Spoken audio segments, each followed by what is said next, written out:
Hi, I'm Betsy Wolfe. You may know me from Waitress and Juliet, probably, or Falsettos. Welcome to Drama Club with Matty.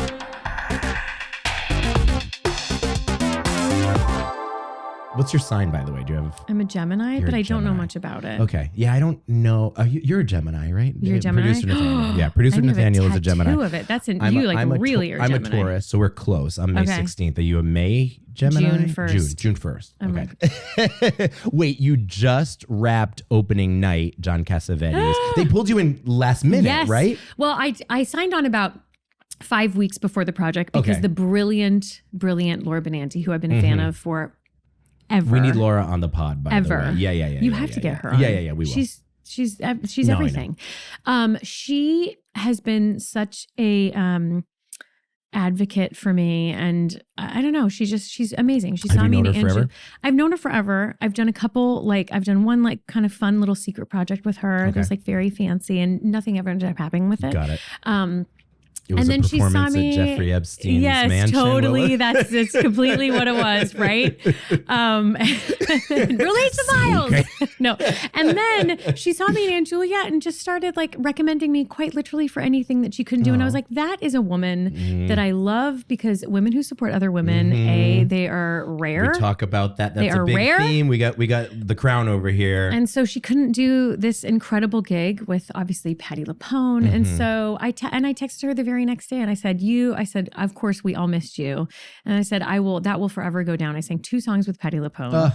So how's my Patti? 15-year-old self was just pinching myself, going. The brilliant Rufus Wainwright. Brilliant. I've listened through. I'm only new to that whole project. Yes. And I've listened through, and it's really interesting, really. I mean, based on the original film. It's fascinating. Yeah. And he was like, I have no idea if this is ever going to happen again. Okay. But I think it was super special in London, and it's incredible music. I mean, this man's a genius. He's a genius. He just says every single. We've seen Rufus hooray. Around, and I was an early adopter. I remember discovering Rufus Wainwright when I was in college. I was actually studying abroad. It was 2005, and Rufus got I was just really in my feels because I was at NYU, just kind of feeling disconnected from the States because I was in Italy and wasn't really sure what my identity at the moment was. I wasn't really being super gay like I am now. Okay. And Rufus is really just special. Mildly gay. Mildly gay in Italy. Mildly gay in Italy. Yeah, they're not the most gay friendly, Wait, did you sing with Patty or you were? Oh no, I fully sang. You fully sang with 2 Patty. songs with Patty and with Rufus. We did a trio, and then Patty and I sang together. This exceptionally hard song, and we were so proud of each other because it was actually quite difficult. And I consider Patty to be queen of count. I mean, come on, the material she's done alone, would suggest she's an incredible musician. I think I'm a pretty decent in terms of technical musician, and this was hard. And so we were really Did they proud record of ourselves. I think, Okay. I think they did. Wow. I think at some point we're going to see it. And it was Sarah Bareilles and Darren Criss and other has-beens. It was all those has-beens. Yeah, totally. You're part of that. You're part of that club, some of which have been in this seat already and will, I'm sure, be in that. What does it feel to be I know I don't want to make it sound like it, but it is a club, Betsy. At some point you get to a point where there's name recognition, you have a fandom. Yeah. Did little Betsy ever think you'd be part of that club? So I don't think I ever thought about it from the perspective of I want to be walking around and have people recognize me. That wasn't what. I didn't even know that was a thing. Because I grew up in a small town in the middle of California. Okay. And so Wait, but you were from California though. That's it's hot. I was not from LA and I was not from San Francisco. I was from a town in the middle of the state. Where is it? Visalia, California. Yeah, you didn't even know how to say it. 2.5 hours, exactly. 2.5 hours from either one. So you had to drive 2 hours to Los Angeles. You had to drive 3 hours to San Francisco. Got it. And an hour and a half to the closest beach. So for me, Broadway, I didn't even understand that it was a street. I didn't even understand what it was because my first time ever coming to New York was when I was 15 years old. You heard it here first. Betsy Wolfe didn't even know Broadway was a street. Leave me alone. Leave me alone. In New York. Honestly, the most beautiful street. You truly. I always want to walk down Broadway. And so I think to me, I just was like, I only saw the Tony Awards. That was my only thing that I ever saw once a year on TV. And I was like, I just want to be doing that. So the idea that now I get to actually do that. And then, sure, I'm not going to lie. When you're in Levain Bakery or like at a restaurant and someone's like, I just like love what you do, it means something, because I really do think, like, if they know who I am not Jennifer Aniston walking around where just anyone can be like, that's Jennifer Aniston. I don't have to be a fan, but I know that's her. I want to say something.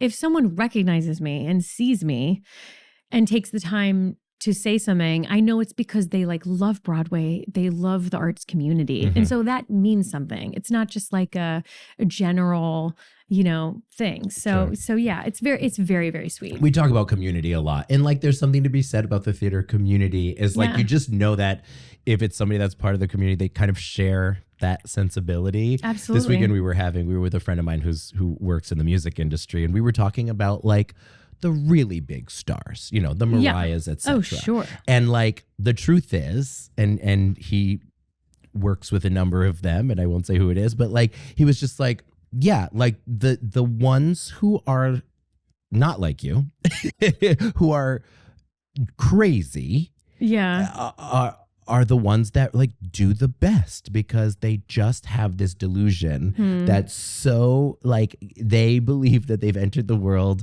and they are God's greatest gift, but it like takes them over the line. I love that journey for them. That's amazing. And the reason why I love Broadway folks so much is I just feel that they're just a little bit more grounded and accessible. And one of the reasons why specifically I wanted to do this show, because it's like, oh, I'm just having my friends over to Kiki and talk about, going to Levain Bakery and maybe a Broadway cruise or two. Yes. Okay, wait. I have to say I got to see Joy before it closed. And obviously it's been a long journey with Joy. Yes. And I honestly was going in blind and most had people heard about it, but obviously knew that you were starring in it. And I will say,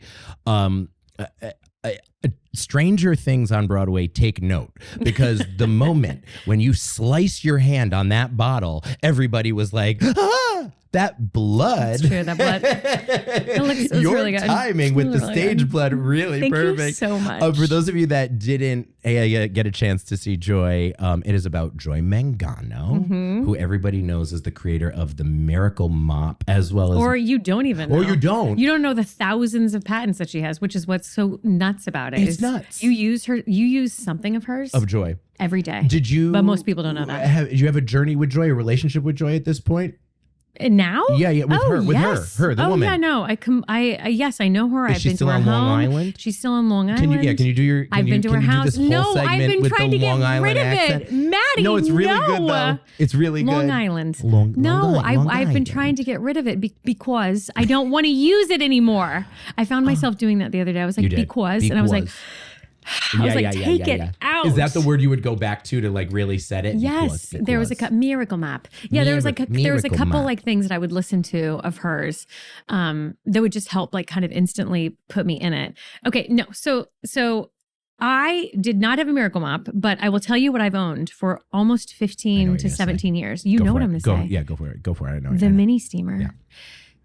I didn't even know that was hers. I didn't know of the brand. And then one day I did the first couple readings, and then I went to use this freaking piece of equipment has traveled with me for every single major life event that I've ever had, including even small events performing, because it's the best mini steamer. Sure. Chances are you'd go somewhere and you're like, I don't want an ironing board. I want a steamer. Yeah. And this thing is this big. It fits everywhere. And so it's nuts is in some way, shape, or form like this woman's product that I had no idea was even hers had been a part of like my everyday life. And so I of course saw the film and like anything Jennifer Lawrence does. I don't remember seeing. Oh my gosh, you have to watch it. It's Jennifer Lawrence, Bradley Cooper. Yeah. Robert De Niro. Bradley Cooper was in it as well. The film is brilliant. David Russell did the film. I think it's brilliant. Yeah. I was kind of glad that I hadn't seen the film. I definitely saw it at some point, but I was glad I hadn't seen it just before because it felt new to me. Absolutely. Which was great. So her life story is incredible. And look, this summer was, as I said, the amount that we were able to move the needle on this project, like in 6 weeks, was absolutely incredible. There's ads everywhere. I know. And it was only, and I'm talking about like also to just working on it, like making it better. I mean, ultimately, what story do you want to tell? Finding what actually resonates with audiences. Sure. So this was always meant to be what we called the in-town, out-of-town tryout. Great, which is smart. Which was kind of great. And ballsy, because it was ballsy to because then you have the New York Times reviewing it, exactly. and like a lot of people have to go, and I get it. Like you go. I mean, we went out of town for Anne Juliet, but it was already this established, successful show in London. But that was being like handed. Here's the script that's done and complete. Everything's perfect. Here you go. And of course, you're willing to take that. But building a new piece from scratch is so hard. And so I think they were really encouraged by what they learned and definitely know their game plan, what they want to work on to see like, can this be a story that has a bigger audience? And so that's really the question that they get to figure out. It's heartfelt. I think, again, you definitely have enough moms on Long Island who would come in to see it. And it has the Waitress vibe. So it totally has the Waitress I was in vibes. Waitress for 8 months. You don't I would see, you don't say, you don't remember me with a pie? Sugar butter, mop. No, but so what's funny though is like, I would see a similar type of person and a person being, at the stage door. And so that was really interesting to see. Oh, they've tapped into something that's like very, very relatable and universally appealing. So the question is how do you sell a musical about a mop that's not about a mop? And I think that will be like one of the biggest challenges. Yeah, so, I loved it. I thought the marketing was great. I was with you the entire time. I loved the QVC scene. I told you, like, we want more of that. Because you're like, well, cringe comedy is so good. So good. Like, and I was really proud of you in that moment. I was like, oh, good. Oh, Betsy's really she's going there. with it. She's going there. Do you know, I auditioned to be a QVC host, like, wait, maybe you're 12 living my years dreams. Ago. Yeah. What? No. It's not all it's cracked up to be. So you drive Tell me everything. out to Pennsylvania in there. Yes. Did you go out? Have you been out to their headquarters? No, I never. No. It's a Hollywood style studio. Absolutely. I mean, they have, and all of the product is there. Oh, this right? is like it's $1 billion So you industry. drive up, it's a full campus, and I had been wanting to get in so bad. Because, like, I mean, what I do is basically that anyway, right? It's like you are motivating people. You're just motivating people to buy shit something that they don't need. Absolutely. Okay? Or maybe they do. Or maybe they need it. Mop, You never, knows? it's the steamer. Right? If it's that mini steamer. And as the host, you are really responsible for these creators because they need to sell that product or else they don't get a renewed the 90 seconds that you are given. No, that is very important. When you audition, they give you, all right, so they say, my heart just started you get racing, a surprise Maddie. product. Can we make up a surprise product? Okay. Can you? That's the product. This is right. This black crystal. Exactly. And so they give product. you a little fact sheet. Yes. Which you have 10 minutes to memorize and remember. And there are numbers and facts and names on it and everything. Yes. There's no prompter. Oh, no, I get it. And so you sit there. And you have to sell like, this. Blah, blah, blah, blah, blah. Okay. And then. Wait, let's hear it. I want to hear what you would do. So.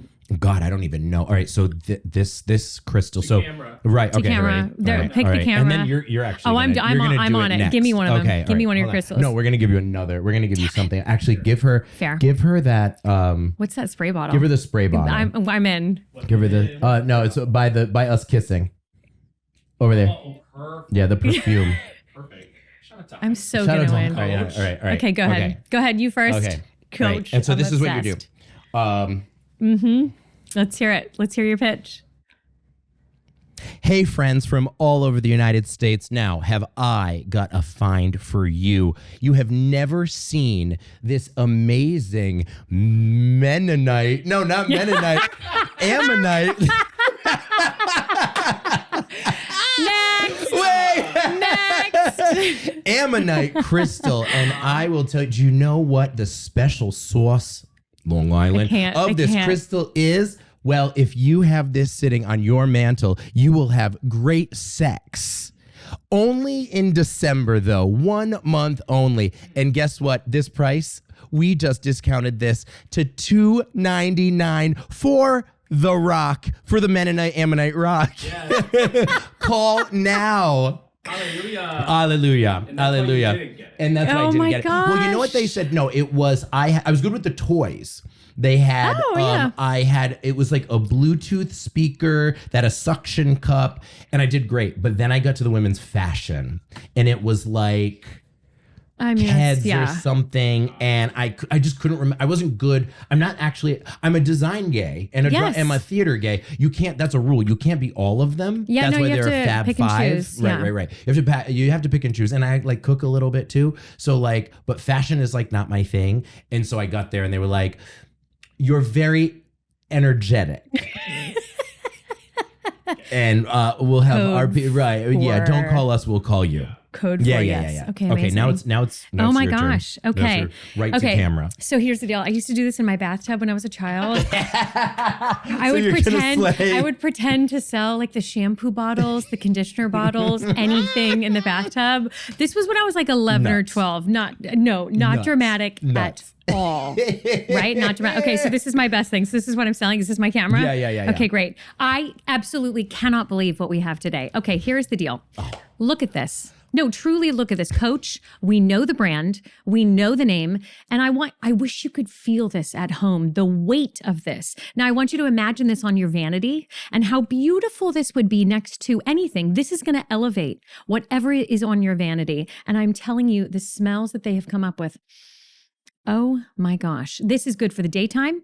And I'm telling you, if you do an extra squirt at night, it's going to be a little bit stronger, but it's absolutely stunningly beautiful. And what you can't see, look, zoom in, get the detail of this cap here, the engraving on the cap. Someone is going to walk into your place and think, oh my gosh, I want this. I want this. It's just fantastic. Coach, this is only $69.99 today only. We only have 200 of them left. Get it now. I'm telling you. Matty, try this. Smell this. Smell this. Oh, You're I've going to never want smelled 3 of anything them. like it. And here's the deal. Today, we're going to give you 2 for the price of 1. That never happens. Yeah, I would have gotten the job. You would have I fucking feel- wiped the full. I feel Speaking of like mop, I feel like I'm really good at this. I'm aghast. Well, that's You got to talk about the weight. You got to talk about the weight. You got to and the talk about the feel because God that's what like damn it. reaches through Right. to the audience. Should this just sit here? Should I do Okay, it? I think you know I what? think- Right. I think here we'll turn it because we I don't think want to you're pay. gonna. For Oh the- yes, we the don't want to trademark, the pay. Coach trademark. So sorry Do you about know that. Steve Doss? He's one of the QVC guys. He's Yes, like he like okay, came up sure. with I mean he's like he kind of looks like me, so I Yeah. would never get Now I you would need never a get the job. little- Yeah. I'm gonna that's get fair you now. a little perfumey bottle that'll sit there. Cute. Yeah, That'll or this will be that. Be whatever. representative Oh of my Betsy. gosh. That's really fucking fun. It is How fun. fun. I actually think it's an art. I mean, they have it down to a science. Yeah. And now Joy is so popular and incredible that she sells things out of her home. She sets up like a crew comes in and very much like this. Okay. They set up a whole thing and she just now sells the products from her home. I have the Shopee. I have an Amazon thing. Again, I'm not in support of Jeff Bezos, but I do Amazon's appreciate that I brutal. can get something. In If I order it 2 right now, we hours. can get it by the time this podcast is done. And as someone who, I have I think my shopping haul came yesterday and it was like, okay, I got the Tide Pods. I had a couple knee compression sleeves because I just had knee surgery. And then a sensible bob wig. Obviously. Yeah. What color? Where is it? What color do we go with? An intermission, please. Yeah, hello. Let's see it. Get in here. Oh God, come in here. Come on camera. Wait, come on camera. Yeah. Can I be honest with you? This was my haircut when I was in kindergarten and first grade. My mom took a bowl all over had my this hair- head and then cut like a line. That's what. And this do you know why? Is little Matty. This was the start of when I played boys. I played Kaniki in Greece. Kaniki in Greece, that's right. It was a great part. The Artful Dodger in Oliver. Wow. Why are you laughing? Consider yourself wowing. No joke. I did that and I was good. I know you were good. I was like good. Yeah, I was really good. And the pictures exist. And my mom cut my hair so short that everyone thought I was like a little boy for like the longest amount of time. No, don't owe me. Do not get sad. Producer Nathanael is owing. Is He's- owing me. Yeah. No. He just gave you. This is why I believe I am a decent actress this day because I have a range. You have a range as a I little have boy. a real Correct. range. I will find videotapes. This is of what that they someday. did. This is how they cut our hair. My mom did the same thing with the. I am taking you so seriously for how you look right now, though. I hope you know that. This is human hair, by the way. Wait, this is Drama Club. So actually, this is we're kind of moving into the portion of the show where we talk about arts education. Which just sounds so PBS-y because here I am. I was like, hey, this is the really fun podcast. But wait. What? Wait, oh, I'm sorry, what? Would you talk about product placement here? Also, what's in there? It's coffee. Stop judging. It's cold iced coffee. It looks terrible, though. It looks like a little protein. I thought it was maybe AG1 Well, the reason why, yeah. the reason why there's also protein powder in here. Got it. So that's why it's probably a little coated. I don't know. Do you know the brand Ritual? I do love them. Yeah. They keep me vitamined up. Yeah. Okay. How dare you? It's just been sitting. When it's fresh, it's incredible. Water bottles. When it's fresh, do you need some? I'll get you some. Evolved. Broadway evolved. Why'd you start it? 8 years ago. It is a great question. Yeah. Why'd you start it? Do you want to know the truth about why I started it? Yeah, for sure. So, something really crazy in my career had just happened. And I felt like I had such a loss of agency and control, and I had done all the things right. Can you tell us what the crazy thing is? There was something had just happened in my career where I had done everything that you do. You audition, you get the role, and everything is groovy, right? Sure. And that is like my job is to be the best one in the room, and then like for the project, and you get it and you move on. And due to a unfortunate series of events, which is the only way that I can describe it, that had nothing to do with me and no control of my own. I no longer was involved in something that meant a lot to me. And so I was feeling just like, God, I've done everything that I could do. Like that, like I'm literally, you're like the poster child for walking around for saying like, I've done the work, I've put in the time, I've gotten the thing. And then the business was businessing. Let me put it that way. The business side of something really was businessing. Sure.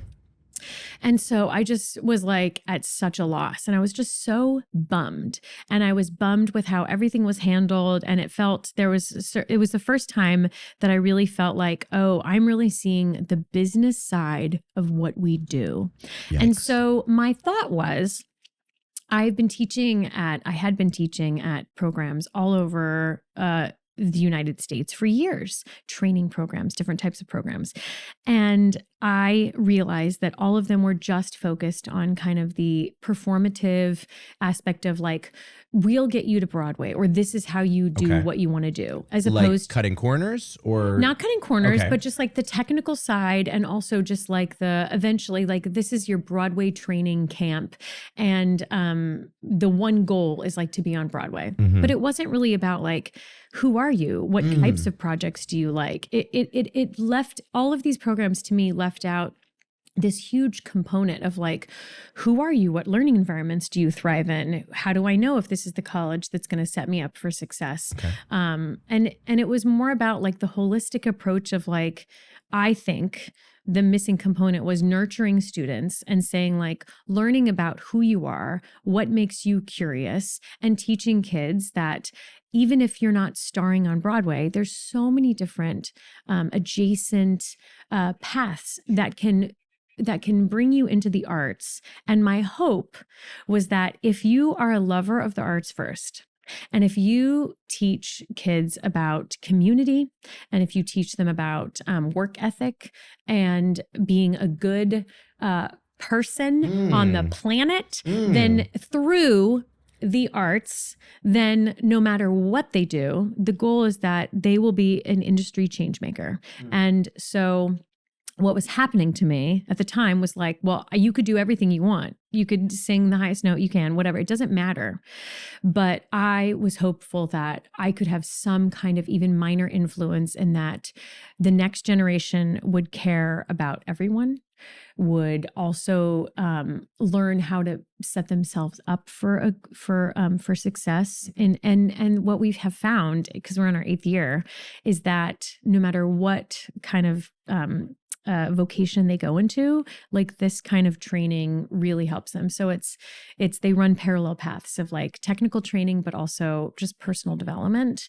And so, we've now had hundreds and hundreds, and probably over 1,000 now, actually, kids come through the program. And, 2 years ago, I was watching one of them accepting a Tony for being inappropriate with Sarah Paulson.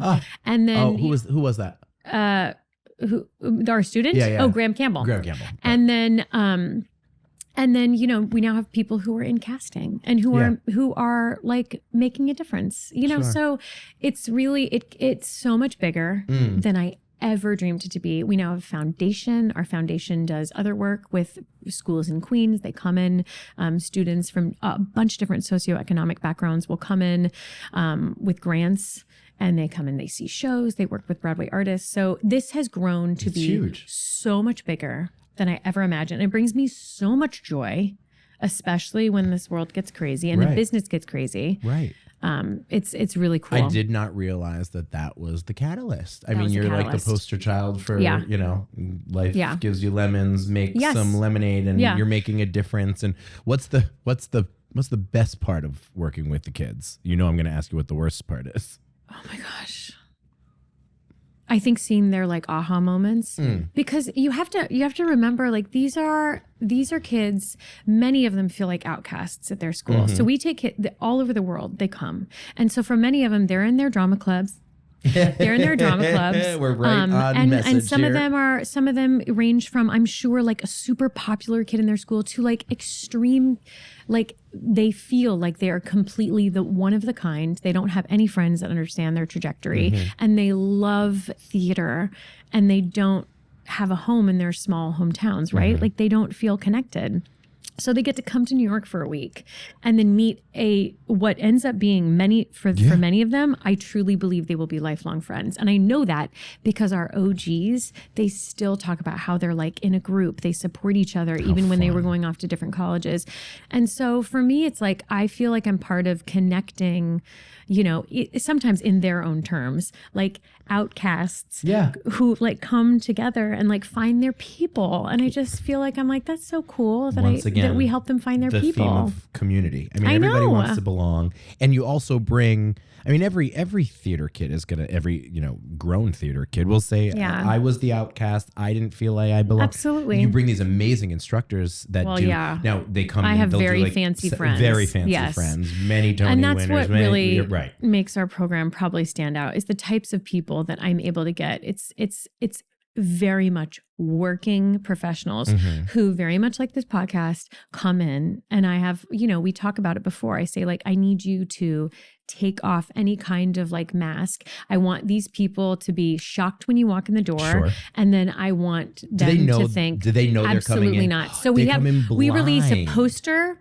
for the summer, and at any point, we also have, you know, I don't tell them, like if I know Darren Criss can come, like I'm not going to tell them Darren Criss can come, but like he's going to also come. Just in case he has to cancel. Like exactly. And so what we always promise people is like, it's just a parade of working Broadway professionals that will, trust me, blow anyone's mind. But we don't want them to get fixated on it, because that's the thing. It's not about, they quickly realize that, you know, they're like starstruck in the moment, but then they quickly realize, oh, they're just people. Yeah, and that's a huge part, is just kind of demystifying this like business and making sure they also know like what is really hard. And so people are really vulnerable when they come and talk. We call them like authentic Q&As where you get to the nitty gritty of things. You're not, you would say you'd be doing them a disservice if you're if it's saying it's all rainbows and butterflies, because it's not. What's the most frustrating part of it for you? Oh man, you've like actually stumped me. Frustrating. I always think I wish I had more time. I know that sounds really cheesy because I don't want the program to go on for like 3 weeks because I'm exhausted by the end of the 4 days. But I think so for me, the most frustrating is not being able to follow up unless they come back, or like feeling like some of them I feel like make huge progress and we like definitely give them things to work on. But I think what is hard is ultimately they go back, you know, they leave, and you can't like really keep up on their individual work. And many of them return. I'd say 60% of our kids come back again and again and again, which is awesome. It's an incredible program. Do you have somebody that sticks out in your mind as when you were young that just had the most valuable impression on your life? Was there a teacher or a mentor? Oh yeah, I mean, my third grade teacher. Third grade, that young. This is when I remember first like performing. Amazing. Was like third grade. I wanted to sing. Oh my God, I can't believe I'm telling the story. Come on, let's go. We like to talk about the cringe years. Let's go. She was musical, and I was always singing, and she was like, Betsy, do you want to sing someday for the class? And I'm telling you, like that. I know. I just saw you get a little like, whoa. Yeah. Right? Can you imagine someone like being seen? So like I felt so seen in that moment. Yeah. And my thing now is like, that's my hope for these students is like come sing. Like you never know what could happen, right? Sure. You never know what you learn about yourself. So she offered me a chance to sing for the class. And I said, perfect. I will be singing I Dreamed a Dream from Les Miserables. Wow. And I will take out the cuss word. And I said, I will take out the cuss word because it's not appropriate for the children. The cuss word was hell, by the way. Yeah, exactly. I know you're racking your brain. It's just the word hell. You acknowledge the other kids as the children. I did. Yes. I fully did because I was like, well, I'm obviously listening to elevated material. No joke. So one day in class, I sing, "From this world I'm living." I mean, I cannot tell you. So I performed this in third grade. And I vividly remember being like, oh, wow, I really like that. And so she always encouraged me to do music. And so, yes, all it takes, I think, is one person to kind of give you that extra. Right. And a lot of people might not have that in their hometown. So the goal is, come to Broadway Evolved and you're going to learn a lot about yourself. But you're also going to, we're going to have amazing technical training. Like you're going to learn about the business too, but you're going to get a real version of what does it look like to actually do this? And it can't just be for the applause or a paycheck. No, that's because great. It can't be. You have to know what the day-to-day looks like. For sure. We've had an array of guests here and some who actually never had formal training. Now, you had really formal training. You believe in education. Like you went to CCM. Yeah. My parents are both educators. So what's your philosophy behind that, especially if you were talking to, somebody who was trying to make the decision of college honestly, or not, college or not, I might just like do it by way of TikTok, which is now a possibility. Okay, all right. I mean, so we get this question a lot, right? Students are, and the reality is college is also a business. So all these colleges are trying to fill their quota. They're trying to fill the amount of students that it would take to also put on these musicals. So they need a certain amount of people to come in order to put on their musicals. And so I think the reality is my answer is not what people want to hear. Because every single person's journey is different. And there are going to be some people that are going to be able to move to New York and work right away, depending on who you are, what type you are, what the world is currently hiring. However, you can never learn enough. You can never have too much. You could always be learning. You always be taking classes. Absolutely. I think that now, think about like our world of Zoom and like our world, you can take class from anyone. Anywhere now. Right. So I think what you have to understand though early on is you have to learn how to objectively evaluate yourself in real time. And this is one of the things that we work on at Broadway Evolved is like really learning to understand what are your strengths, what are your weaknesses, play into your strengths, and then how can you fill in? Because no college program is going to have all the classes that you would need. No college program is going to like put you on Broadway. So you have to know about yourself. Well, if I'm drawn to this, how can I supplement this? Sure. What classes can I take over here? So for some people, they might need to go to a 4-year program. And for others, you can fill in and take classes here and there. And then for others, it's not economical. College is so expensive. And we've had artists who've come. I have so many incredible Broadway, Tony award-winning artists who've said, I'm still paying off college debt. So think about it long and hard before you say, I want to spend $200,000 because there may be other ways to supplement and get those classes and training. So it's not the easy answer. And I know there's so many great quotes about the minute you stop learning is the minute you stop that's why it's living. called Broadway Evolved. You keep because evolving, you never, and that's the thing. Like I feel like young people, at least students, I sound so old when I'm saying that. I'm still in my 20s. Come on, according to Anne Juliet. That's the thing. Is the tattoo real, by the way? You have that no, it's tattoo? over here. Oh, it was on okay. this arm. Wrong arm, Matty. Oh, no, I can't see it through the doily. I can see it. Oh, you missed that tattoo. I love that. I loved it. I would apply it like 2 times a week, and I felt so badass. Like, I felt so cool. If you don't know what we're talking about, if you know, you know. In Anne Juliet, I had this huge like English rose tattoo. I love it. I might have taken 2 home. Great. And just I can put them on anytime I want. Anytime I. You should just go get the real thing. Why not? So what? But you're always evolving. That's the whole point. You've never figured it out. And if you think you figured it out, you suck. Yeah. Because I don't want to be around you then. No. You know what I mean? No, no one wants to be around that person. I'm moving into our club questions. These are like our audience questions. Yes. And there might be some we might have touched upon some of this, but all right. So Spencer asked, "Hi Betsy, I'm about to do my first professional reading, and I'm so excited. Wow. Any advice for how to nail a role, even in a reading setting?" Yeah, don't suck, Spencer. You heard it here first. It's simple. It's and know sleep how to with nail everyone. that got me nowhere. I really tried it. Spencer, my whole philosophy is like, even in a reading, it seems like it's professional, right? Like even the way, like you're talking about, like, this is my first thing. It's like it's this. And I think just, being yourself within the confines of like the character in the show, and just treat it as if it's like a work session or a rehearsal. Cause really that's what we do at the end of the day is we're just playing. Yeah. We're playing in a sandbox. Some things are more serious. Some things are more comedic. And so I think just be courteous, be gracious, Spencer, and have fun, be yourself, and don't suck. I know we've been having fun. Let's have more fun. Okay, great. What's a musical you absolutely loathe and why? Loathe? Loathing. Loathe. I'm seeing Wicked on Wednesday with my daughter for the first time. You don't, and I for the do record, not you don't loathe Wicked. that. I love Wicked. No. Oh, I know I have something for this, and why can't I think of it? Oh my gosh. I'm trying to think of anything. I mean, Cats comes up a lot. We had Cats. We had New York for I don't even hate Cats. Right. I don't even hate it. Yeah. I mean, it's my favorite. Yeah, but maybe it's not my favorite because I was never going to be in it. Do you know what I mean? No. Oh, is that? Do you know what? Do you want to know a fun fact about me? I saw Moving Out.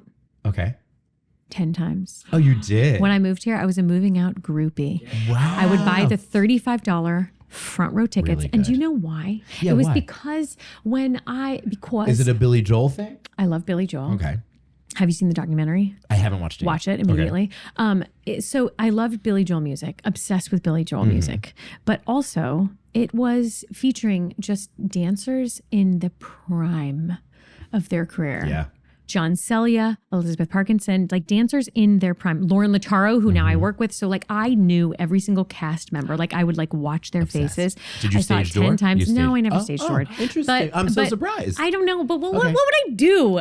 Like what would I do? Like you're amazing. I don't know. Sure. What I mean, they do yes. to you. Okay, fine. I don't know. I'm sure the band started to recognize me and be like, that girl, she's coming. But it was like at the time where I could watch something and not have to have the pressure of having just moved to New York going, well, I guess I could be in this. What role would I play in this? I mean, like when you're younger, you're constantly thinking, well, where would I fit in? I could just watch that, trust me, knowing I did not fit in. Got it. I was never going to be in that show. And just watching dancers in their peak years of performing, it was just like, I loved it so much. I would go all the time by myself, $35. I even went on closing night where Billy Joel went up. He was married to Katie Lee at the time. And Billy Joel went up on stage and he sang 3 songs. Wow. And like so much so, I even knew like the swings faces. So I would see them on the subway and like geek out. Brilliant. I was a true drama I know. I theater wonder what they geek. called that fandom. I don't know. The movers, the moving outers. What were we called? The moving I outers. do not know. Joy is a film adaptation. Yes. Obviously. You've been in Yes, you've been Waitress, in Jukebox that Musical. one. Waitress was a Yes. film adaptation. Is there a film adaptation? Again, I know a lot of people have their feelings about film adaptations to stage. I know what you're asking. Is there one that hasn't been made that you would like to see made and maybe star in? Wow. It's like my mind has gone blank. It's like I'm trying. Okay. It must be me. Is it me? No, it's not you at all. No, I don't know why you would think that Get this woman at all. It's my open mouth. I'm going to turn the question on you. What film should I be in? What film adaptation should I be in starring in? Okay. I mean, I hear of a couple that are coming to life. Yeah, I mean, obviously it's like all the good movies, somebody owns them and they're either holding them because they never want them to be made or they're holding them because they're waiting for them to be made. For me... I heard Practical Magic's coming. I'm not going to lie. That sounds kind of fun. That sounds fun. Interesting. You would right? be great for that. Interesting. I don't know if you'd be great for this, but let's hear it. Well, Moonstruck is one of my favorite films, and I do believe. Brilliant. Maybe producer Nathanael knows where did there was a Moonstruck. Somebody's got it, and a Moonstruck adaptation already. Somebody's got it. It has nobody's ever. John Patrick Shanley wrote it, so it's got to exist somewhere. Yeah, somebody has to. But it's never been done for stage. I don't believe so, no. Not even but maybe there was a reading or something. Yeah. An opera that was developed a couple years ago. That makes sense. I have to do I Hear a Waltz Revival for you. Oh. Say that again? Deep cut. Yeah, what do I hear a waltz? What he just said. Oh. Wow. Maybe bells are ringing.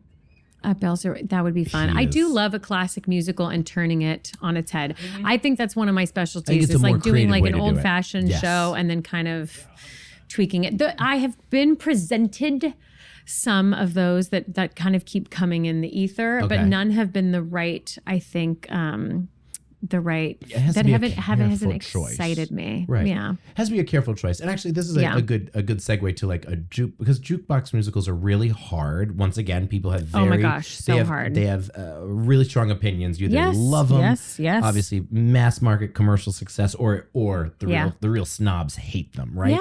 Yeah. Like how did you take something that exists that people know like a song like That's the Way It Is, make it make sense in the storyline? Like how do you bring that to life and not make it cringy? For the record, in Anne Juliet, that moment is my favorite moment of the show. And this is what's amazing though, there were no lyrics changed, so all Max Martin's lyrics they existed. Like a lot of these musicals will shift things, change things to make it like really make sense. That is the brilliance of David West Reed. Like completely the brilliance of him being able to geniusly work in all of these songs. But impressed. It's also Max's like writing too, you know. Do you want to hear the craziest story? Yeah, please. Okay. So when I hung out with Taylor Swift a couple times, I know. It's just something that comes up on drive. Has anyone sat in this chair and been like, when I was hanging out with Taylor Swift? Not yet. Oh, okay, good. I was just checking because if so, I was going to be like. Did you go to school with the Kelsey brothers, by the way, or were you before them? What? They played football in Cincinnati. Oh, yes. I just recently found this out. Okay, all right. So, all right. We're newsflash. And I found this out because I was in Kansas City performing and I was only 7 minutes away from the mansion. And I was like definitely asking around, like, how close could I get? Like, could I, like, was it like drivable? Like, could I like drive up to it and like see it? The answer is no. Okay. But that was like kind of a fun little moment for me to realize that I put it together when I saw him at a Bearcats game on TV, and I was like, I wonder what that connection is. Yeah, didn't realize it at the time. Okay. Nope, didn't connect it. Can't say I went to many football games when I was in college. I was wondering. I was busy performing in musicals. I don't know if you know. I don't know if you know, but that's what I was clearly doing, having no life on campus. Where was I going with this? Hanging out with Taylor Swift. Okay, so remember her. This is what's crazy. So she came and saw Bullets Over Broadway, and which was like lovely, and I got to hang out with her afterwards, and we chatted, and she ended up following me on Twitter. Like, I know this is a big deal, you guys. Okay. So she doesn't follow any. This was before. Then she deactivated her account. You guys, she unfollowed everyone. Long story short, I'm sharing a lot. I love her, first of all, and so we hung out. She followed me. I happened to be in Texas one day doing a gig for something else. I saw that she was doing a big old concert. And I was like, did something that I've never done. I just DM'd her on Twitter and was like, hey, I was like, I can't. I was like, I'm here for something else, but I hope your show goes really well. She wrote me back immediately because she is so on top of her stuff. Door. She's so on top of her stuff. She wrote me back and was like, hey, why don't you just come afterwards and hang out? So you better believe that afterwards I Ubered and I went and hung out with her. So after she performed for a full stadium tour, I went and watched her mingle with fans for an hour. A pro. She's super genuine. She makes you feel like you were the only person in the room. And then sure enough, like I walked into a room with like 100 people were in the room. She goes, Betsy. Wow. And she like gives me a hug and I was like, oh my gosh, I love you. And here's what is really funny about that night that I've never told this story. That was the first night I met Max Martin. Oh, and weird. I didn't even put it together. Wow. Because Max Martin was in Texas randomly. I was in the room in Texas randomly. This was going to be my future employer. Sure. 10 years later for 3 years. Fate is going to fate. And he could have been there at that time to meet with the main producers of Anne Juliet, because he talks about the story about how he flew to Texas because he said, I want to meet them because he thought Texas was like the TV show Dallas. So he's like, I want to fly from Sweden to Dallas to like find out about what it is. So I am wondering, I still have not figured this out. And this probably is like an Easter egg and like Taylor's like, next album, I'm sure, right? I want to figure out if when Max happened to be there, when I happened to meet him, was when he was actually there talking about Anne Juliet for the first time. Isn't that crazy? I am a it's firm kind of believer this, like, really crazy in the thing. universe putting things in your path. And I know. truly believe, it's a very sliding door situation. I know. Like, and now they're working together. Look at that. That's my Taylor Swift flex. Wow. You've never told that story? No, I don't really know her now. Don't ask me for anything. So you're not getting invited to the wedding? I probably will be singing at it, but I don't I don't want to like mention She's not going to sing at her own anything. wedding. Obviously. But I have like a 10 set song list, Taylor, if you're interested. We ask this question on every episode. Okay. If you could make a law that would ban something on Broadway for the next 25 years, what would it be and why? And past guests have said things like LED screens. Actors moving furniture. Actors moving set pieces. I love it. Did I Patti get LuPone tell you that when you were with her the other night? No, but I don't think I've been in a show lately where actors have not been like pushing set pieces.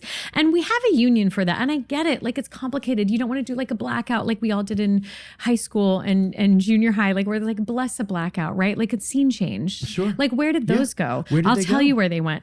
They went by having like actors move the set pieces. And so I don't know. I just, a part of me is like, well, what are we doing? I get the concept. It's a really good answer. Like, but it's the artistic design. I'm like, is it? Or do you just need this bed off stage?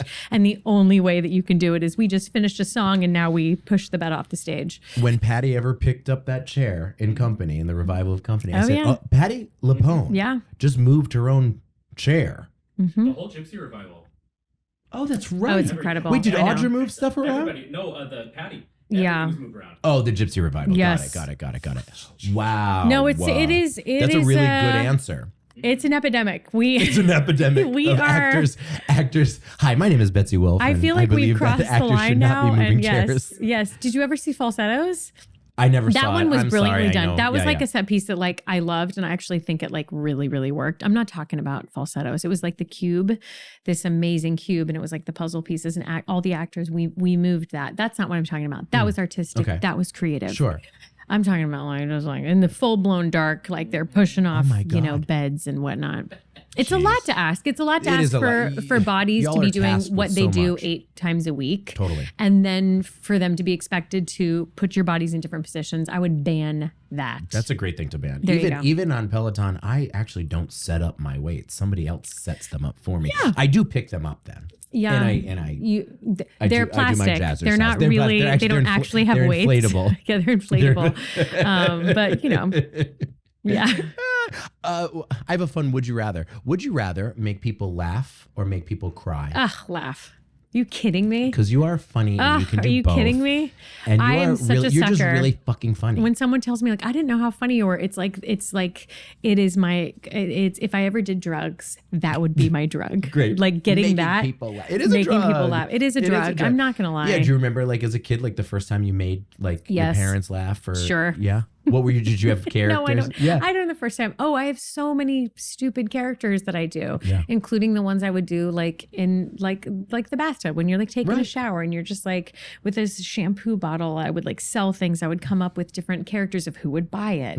Oh, you know, so and like funny. it's just so I don't know. I just love play. I think I used to reenact like all the Saturday Night Live characters and Mad TV, some which have not aged well, to be honest with you. But like, and I would just make my mom getting my gag. daughter to laugh is one of like the biggest, because she's seen so many bits now that like she is a real tough audience. How funny. But like, so She's I your toughest know critic. when I have, I did Those like 5-year-olds. a woman. I did the woman the other day. I put a thing over my head and I was like, I'm babushka. And she was like in stitches and I was like, I still got it. I still got it. No one's paying me right now, but I still got it. Let's play a game. Okay. Take it or leave it. And this is inspired by Joy. Okay. And also the Labubu craze, right? Oh my so gosh. all these crazy. Which I got one night at the you? Tony Award party, after party. I own they a were giving Labubu. away Well, no, you Labubus had to to you? do the thing in the claw. Oh, there was But I did that it at 10 the times and never party. got it. And then someone gave it to me. Oh.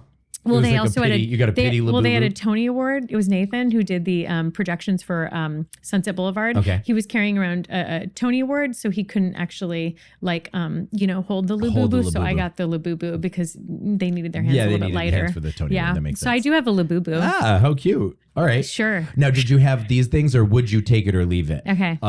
The Pet Rock. It was invented in 1975 and sold for $3.95. Now, it made the inventor a millionaire in 6 months. Pet Rock. Take it or leave it.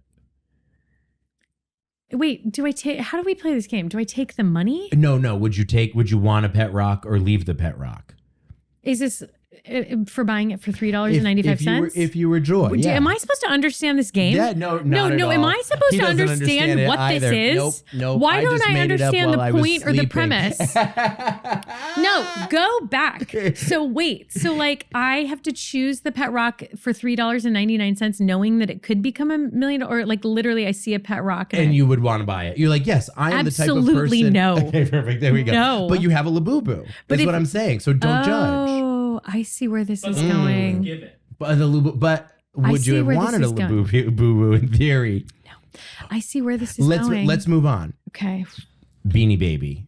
Take it or leave it. My very first job was working at Valhalla restaurant, and they had a little gift store at the front, and I opened up the store in the mornings, and they also sold Beanie Babies during the Beanie Baby craze, and we had crazy Beanie Baby people come asking like, did you guys get this? And my job was to hide the special Beanie Babies like at the beginning for the This is first where we're going shift. with the game. And so I never got on board because I saw these crazy adults wanting them, and I was just like, oh my Do you god. remember which ones you had to hide? Right. Diana. Like the Princess Diana. I had to hide whatever ones were I was told were the limited edition ones. Got No, it. I don't remember a thing. I was too busy eating the Able Skeevers in the back with apple butter. Okay. So bad. Thank you. Shut out. I bought it. So I have an Able Skeever pan too. I can make you the best Able Skeevers. I don't even know what you're saying right What? now. No, yeah, I have no Matty, idea. What is that? They're Able Skeevers. They're basically like pancake balls. Oh. They're balls, Matty. They're balls, Hello. and you know, they're pancakes I know in the something form of about balls. Like, come on. It's like 6, and you make a pancake pan. ball? That And then sounds you like horrible. turn it as you cook it, and so they make like little Able Skeevers. Oh my God, I do Matty! not know. Makeup too. I don't know that. It's a big thing in Central. I don't know. It is. I'm sorry. Maybe that's They're amazing. They Able taste Skeevers. so good. It's So like you a would little bit take an thicker Able than a Skeever. pancake. Is that what you're saying? Able Skeever? Able Skeevers. Able Able Skeever. Not the. V? Able Skeever. Able Skeever. Able Skeevy. Skeever. Let me call Scoop. Solveig. Yeah, Wait, this is Able embarrassing. Skeever. I Okay, don't- so we're Able Skeever, we're Able Skeever. we're bullish on the Able Skeever, but we're not. Fuck the Pet Rock. Fuck the Beanie No Babies. Beanie Babies. Did you ever have a Snuggie? Take it or leave it. Snuggie. No. Oh, God. No Snuggie either. Because you're fashionable. Yeah. What did Doilies. I have? What did I have? Doilies. Oh, you know what I did have? What was the George Foreman grill in college? I honestly, definitely had the George Foreman grill. Maybe also, right up there I mean, for with college, yeah. think about it. That was like the perfect, I had one too. thing. That grease though, that kind of dripped off. You had to really make sure you found a good place for that. How about a chia pet? Take it or leave it. I never had a chia pet. Me neither. I don't know. And as you can see, as evidenced by that poor dying plant over there, I don't think we do a good job with the chia pet. Yeah, how is that plant dying? Yeah, I don't know. It's a little yellow. It is overlooked. That's the saddest It's plant. a pitcher plant. It's actually it's what you it's can't see is there's a sad plant and that has the most beautiful view of Central Park, and it's like dying. You should write a children's book about that. About that one plant. Yeah, if only I could go outside, play with my friends in Central Park. Totally. If only, man. No, it eats bugs. That plant eats bugs. They fly into those little. You can sort of see them off the side. Do you buy flies? No, that's the thing. I don't think there are enough bugs in here. Oh, well, I know. We can change that. We could. Take it or leave it. Slap chop. You don't remember that? I don't remember slap chop. What is slap chop? Oh my God, that was like Vince. I'm still trying to think of my least favorite musical over here. Yeah, we can always go back to honestly, that. I can't even think about it. How about take it or leave it? The clapper. Clap on. Oh, actually, you know what? That would be nice to have something like that now. Right? Instead of, because if you're on vocal rest, you want to be like, Alexa, turn out the lights. So like, right. honestly, this would be a lot easier. That would be a lot easier. You had a clapper and clap, and I love that. And how about? I just thought of the musical. Yeah, go for it. 7 Brides for 7 Brothers. Why does that exist? I don't even know. This is such a deep cut. Give him a call. This is such a deep cut. It's just like the whole point of it is like the whole point is like I think if I'm remembering it correctly, isn't it about like just like let's just get polygamy? Young people together and marry them off? Got it. It's about 7 ginger brothers. Who kidnapped coming from girls. Oh, this is even worse than I thought. They kidnap women in fall and then bring them up to their like Yukon lodge, and then the avalanche and the snow snows them in, and then by the end all of the women fall in love with their captors. It's gross. I'm so gross. Yeah. I'm so grossed out. And they did rewrite it, but they rewrote it to where the same exact plot, but the women are horny. So that's what I swear to God. I swear to God. It's the same plot. It's exactly the kidnapping. Yep, my answer still stands. Are they gonna be able to? Are they gonna be able to hear all of that? Because we need your explanation. I didn't even know the details. I'm done debatable. With that game. Honestly, that's debatable right now. There we go. That is I'm glad we finally solved that. 7 Brides. When did that? What year are we talking about? 1954. Wow, you really are an encyclopedia. Thank God for him. Encyclopedia. Because he helps me. I learned so much. First of all, you had me at kidnapped. Kidnapped. I'm done. Right. And then the avalanche, so it's giving Floyd Collins meets I'm not okay with this premise. I don't even like the rewrite. Secret Lives of Mormon Wives. No. Ooh, maybe I could take advantage of the men while I'm kidding. No. You will never see me in a revival of 7 Brides for 7 Brothers. Wow. It's not going to happen. Oof. It's not going to happen, pal. We like to do this thing at the very end because actually this is inspired by Leslie Margarita, because you know when you get that question from an audience member or somebody who sees you at the stage door, like, oh, Betsy, what's next for you? Yeah. It's a cringy. It is. I'm going to give you some time, and I need you, because we saw how great you were selling that room spray. I need you to make up. It needs to be your best lie ever, but it needs to be believable and it needs to be funny. Okay. But it does not need to be factual. So I'll give you a second, and then I'm going to ask you the question. Okay. And then we're going to wrap. Okay. And you tell me when you're ready. Okay. You could tell that you love putting these folks on pressure. I love it. Matty's just like, all right. All right. Here we Improv go. 101. Here we go. So Here we go. dumb. I love it. Okay. Hi, Betsy. I have a question for you. We really loved you in Joy and Juliet and Waitress. But what's next for you? Oh, well, I love playing real people. So my next project is going to be playing Stormy Daniels in the new musical Stormy. It'll feature such hits as Blue Skies and other weather-related songs. Come Rain or Shine will be featured in that as well. All featuring Stormy Daniels. I'm so excited. I'm so excited to see it. I'm really, really excited about it. Yes. I heard there was going to be an experiential element too. There Lots is. of fans. Lots of polls. Lots of fans. And just it's going to be incredible. Incredible. Yeah. Love it. You're so funny. Oh my God. What are you looking forward to in the next few weeks? What do you got going on? Truly. Well, I'm gearing up for Christmas time. Holidays are always a little busy, with performances here and there. Yeah. I have been so fortunate to basically have worked for 3 years straight doing 8 a week. Granted I had about 8 months off in between Ange Juliet and Joy. Yeah. However, it's not really off because you were doing a lot of prep work for Joy.